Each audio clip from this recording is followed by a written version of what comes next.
বেগম খালেদা জিয়ার অবস্থা এখনো স্থিতিশীল নয়, তবে কিছুটা উন্নতি হয়েছে জানিয়েছেন বিএনপির vice chairman advocate Joynal Abedin. দেশের রাজনৈতিক অভিভাবক হিসেবে বেগম খালেদা জিয়ার সুস্থ হয়ে ওঠা জরুরি, হাসপাতালে দেখতে গিয়ে বলেছেন বিভিন্ন দলের নেতারা। উপদেষ্টা পরিষদের বিশেষ সভায় সাবেক প্রধানমন্ত্রী ও বিএনপি চেয়ারপারসন বেগম খালেদা জিয়ার দ্রুত আরোগ্য কামনা করে দোয়া ও মোনাজাত অনুষ্ঠিত হয়েছে। বেগম জিয়ার সুস্থতা কামনা রাষ্ট্রপতির। সংকটকালে মায়ের স্নেহ পাওয়ার তীব্র আকাঙ্ক্ষা তারেক রহমানের, বলেছেন দেশে ফেরার সিদ্ধান্ত একক নিয়ন্ত্রণাধীন নয়।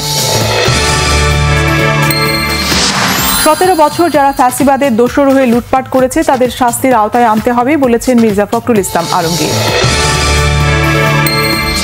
দেশে দুর্বৃত্তায়ন এখনো বিদ্যমান, সহায়তা করে যাচ্ছে রাষ্ট্র, অভিযোগ জামাত আমিরের।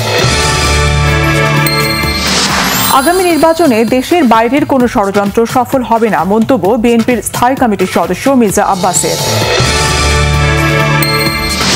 ডিসেম্বরের দ্বিতীয় সপ্তাহে জাতীয় সংসদ নির্বাচনের তাফসিল ঘোষণা করা হবে, জানিয়েছেন প্রধান নির্বাচন কমিশনার এএমএম নাসির উদ্দিন। ওয়াশিংটনে ন্যাশনাল গার্ড সদস্যের উপর গুলির ঘটনায় যুক্তরাষ্ট্রের সব ধরনের আশ্রয় আবেদনের সিদ্ধান্ত স্থগিতের ঘোষণা ট্রাম্পের। চট্টগ্রামে বাংলাদেশ আয়ারল্যান্ড দ্বিতীয় টি-20 আজ সিরিজে ঘুরে দাঁড়ানোর চ্যালেঞ্জ স্বাগতিকদের।